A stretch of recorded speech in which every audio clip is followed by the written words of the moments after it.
ગાંધીનગરમાં ઉમેદવારોને નિમણૂક પત્ર એનાયત કરાયા છે। બીજ અધિકારી અને પશુધન નિરીક્ષણને નિમણૂક પત્ર એનાયત કરાયા। કૃષિ ખેડૂત કલ્યાણ અને સહકાર વિભાગનું આયોજન। કૃષિ મંત્રી જીતુ વાઘાણી અને રાજ્યકક્ષાના મંત્રી રમેશ કટારા હાજર રહ્યા। 34 બીજ અધિકારીને નિમણૂક પત્ર એનાયત કરાયા। 11 પશુધન નિરીક્ષકોને નિમણૂક પત્ર અપાયા છે।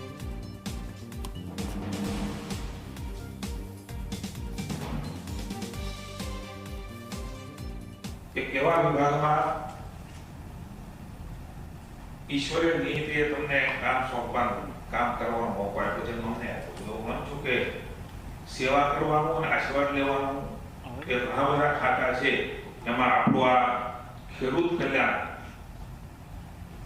કૃષિ સહકાર વિભાગ એ સૌથી ઉત્તમ આશીર્વાદનું કામ છે। આવો સંકલ્પ મનમાં આજે કરીને એ મહેનત કરતા કરતા એમને કોઈ દિશા આપી શકે અને સારા ઉત્પાદન માટેના બીજ નિગમમાં હોતો એ પશુ નિરીક્ષક તરીકે હોતો એ પશુપાલકોને એમના જીવનનો ઉદય થાય। તમામ અધિકારીશ્રીઓ ખૂબ મહેનત કરે છે। બાર તમે અધિકારી નથી ને તો બાર તો ખાતું એ શું કરતા છે તમે બંધ વખતે ખબર પડશે કે આપણે શું કરી રહી છે તે મારો